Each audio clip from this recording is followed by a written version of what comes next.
मैं तो सेंसस को ना कराया जाना एक क्रिमिनल ऑफेंस मानता हूं, क्योंकि 1971 की वॉर जो हुई थी, डिफिकल्ट पीरियड था हमारा, तब भी सेंसस नहीं रुकी थी, लेकिन इन्होंने रोक दी है। ये जो चाहते वो होता है। पार्ट टू में आते हैं सर, हम बात करेंगे कर्नाटक इलेक्शंस की और जी उसके जो दूरगामी परिणाम होंगे, प्रभाव होंगे। कांग्रेस का रीग्रुप होना, अपने आप को दोबारा से संगठित करना और एक चुनौती पेश करना, खास तौर से शायद यहीं पर ही भारतीय जनता पार्टी थोड़ी डरी हुई है कि अगर कांग्रेस दोबारा से जागृत होती है तो फिर उनका जो एजेंडा है वो बहुत सारे राज्यों में नहीं चल पाएगा और उनकी जो आकांक्षाएं हैं, जो सपने हैं, वो शायद मिट्टी में मिल सकते हैं।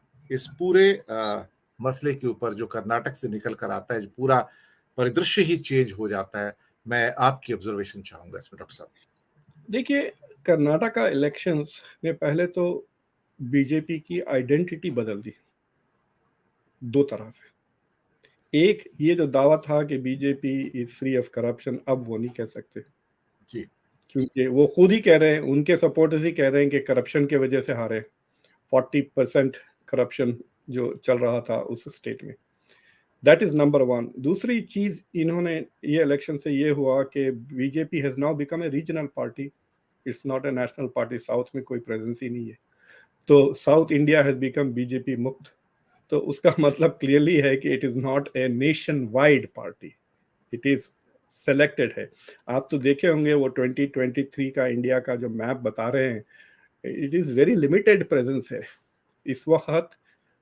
Bharatiya Janata party in terms of area India का सर, सर ईस्ट में भी 50% बीजेपी कम। मुक्त है सर। सर जी ईस्ट हाँ, में बीजेपी मुक्त है, बंगाल, उड़ीसा, झारखंड, बिहार, क्योंकि असम को हम ऑलमोस्ट नॉर्थ ईस्ट में ही गिनते हैं, ईस्ट में नहीं गिनेंगे सर। जी हाँ। तो मैं ये कह रहा था कि 50% से ज्यादा पॉपुलेशन और 50% से ज्यादा टेरिटरी इंडिया की is now not under BJP. So ये that's why Karnataka was a critical election.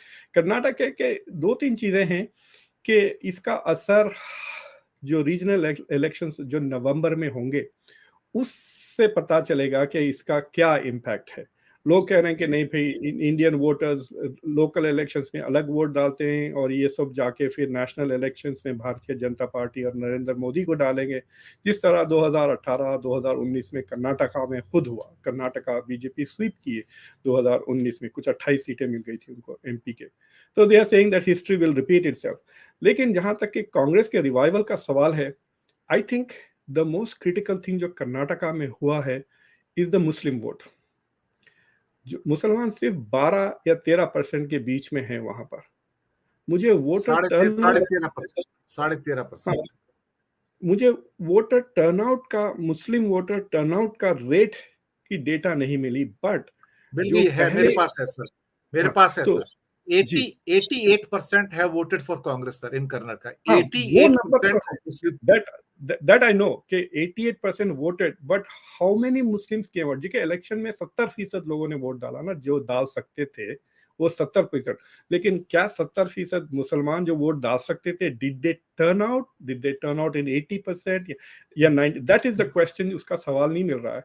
But लेकिन बेसिकली एक डेटा पांच, और भी है मेरे पास डॉक्टर साहब, एक डेटा और भी है।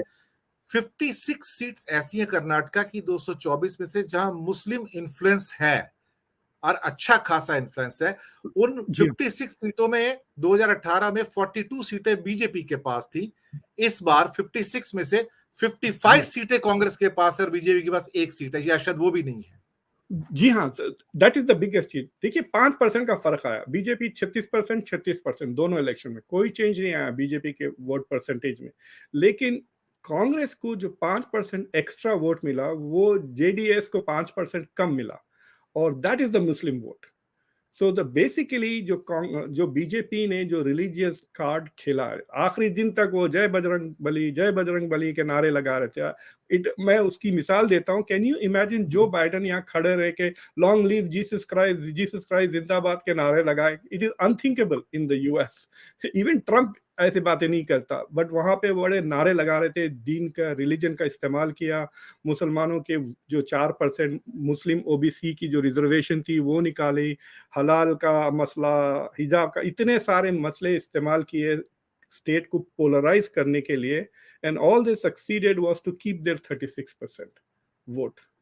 So मुझे लगता है कि this could flip, लेकिन टू फुल्ली से कि कांग्रेस रिवाइव हो गई, मेरा तो लिटमस टेस्ट है, अगर वो राजस्थान और छत्तीसगढ़ को होल्ड करते हैं नवंबर में और they perform better in MP, then you can say कि कांग्रेस का रिवाइवल हो गया and they will be a serious force in 2024. लेकिन 2024 में they also need the opposition to unite. अगर 3 प्लेयर रहे तो फिर बीजेपी विद 36, 38, 35% वोट वो जीत जाएगी पूरा.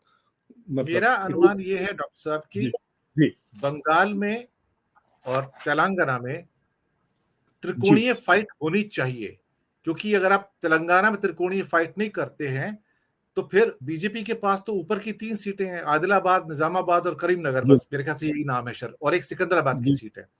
तो आप फोरफिट करते हैं बाकी सीटों को भी.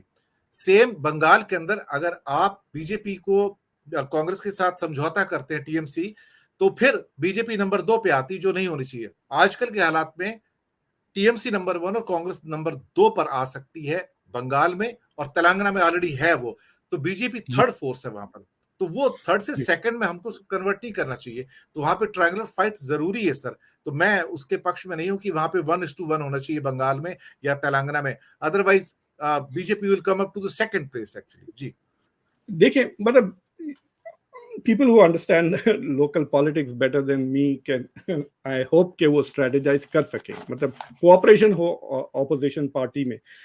but 2024 का election से मुझे तो बहुत खौफ और डर हो रहा है दिनेश साहब. एक कि अगर ये पार्टी डर जाती है कि वो हारने वाली है तो मुझे लगता है कि पोलराइजेशन बहुत होगा और माइनॉरिटीज़ के ऊपर डिमोनाइजेशन और वायलेंस के भी मुझे डर है, ताकि इलेक्शन में वो लोग जो would not have voted for BJP वो मुसलमानों से छिड़ के गुस्से में आकर फिर वोट ना डाल दे बीजेपी को. That is one thing. The other thing is कि अगर उनको लगा कि वो हार जाएंगे 2024 में, तो they might take some big steps which they have saved for letter.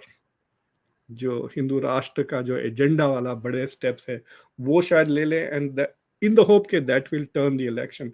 तो ये जो रिलीजन और पॉलिटिक्स का जो मिक्स है इंडिया में, वो उससे मैं बहुत डरता हूँ. जी, ये आपकी